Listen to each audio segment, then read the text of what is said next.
కృష్ణా జిల్లా మచిలీపట్నంలో ఎస్పీ విద్యాసాగర్ నాయుడు అధ్యక్షతన అర్ధ సంవత్సర నేర సమీక్ష సమావేశం నిర్వహించారు. జిల్లాలో నేరాలు 18%, మహిళల బాలికలపై నేరాలు 42%, దొంగతనాలు 28% తగ్గినట్లు ఎస్పీ తెలిపారు. రోడ్డు ప్రమాద మరణాలు కూడా 30% తగ్గాయని వెల్లడించారు.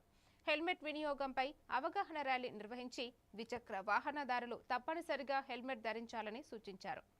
ఈ రోజున కృష్ణా జిల్లాలో మనం హాఫ్ ఇయర్లీ క్రైమ్ రివ్యూ అనేది చేసుకుంటున్నాం. దీంట్లో భాగంగా గత 6-7 నెలలుగా మా జిల్లా యొక్క పర్ఫార్మెన్స్ ఏ విధంగా ఉంది, పోలీసింగ్ ఏ విధంగా ఉందనేది స్టాటిస్టిక్స్ అనేవి రిఫ్లెక్ట్ చేస్తాయి. దీనిలో గమనించుకుంటే గత సంవత్సరం 2025లో కృష్ణా జిల్లా రాష్ట్రంలోనే నెంబర్ 1 పొజిషన్లో ఉంది. క్రైమ్ అగెన్స్ట్ ఉమెన్ మరియు బాడీలీ అఫెన్సెస్ రిడక్షన్లో ఓవరాల్గా 4వ పొజిషన్లో ఉంది. అంతేకాకుండా ఈ సంవత్సరం కూడా అదే విధమైన మంచి పర్ఫార్మెన్స్ మేము రిపీట్ చేయబోతున్నాం.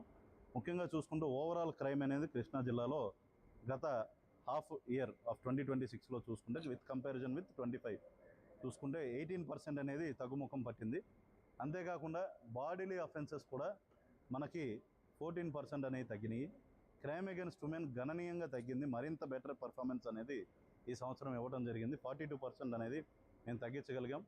ప్రాపర్టీ అఫెన్సెస్ దొంగతనాల్లో 28%, ఎస్సీ ఎస్టీస్ మీద జరిగే అకృత్యాల్లో 25% రిడక్షన్. అదేవిధంగా ఓవరాల్ రోడ్ యాక్సిడెంట్స్లో 18% తగ్గించాం. రోడ్ యాక్సిడెంట్స్లో జరిగే మరణాలని 30% తగ్గించగలిగాం. అంతేకాకుండా మా జిల్లాలో ఉన్న 54 హాట్స్పాట్స్లో కూడా దాదాపు 67% ఇక్కడ యాక్సిడెంట్స్ తగ్గడం అయితేనేమి, కొన్ని హాట్స్పాట్స్లో అసలు 100% యాక్సిడెంట్ రిడక్షన్ అనేది మేము ఈ ఇయర్ అచీవ్ చేయడం జరిగింది. So this is not a small achievement.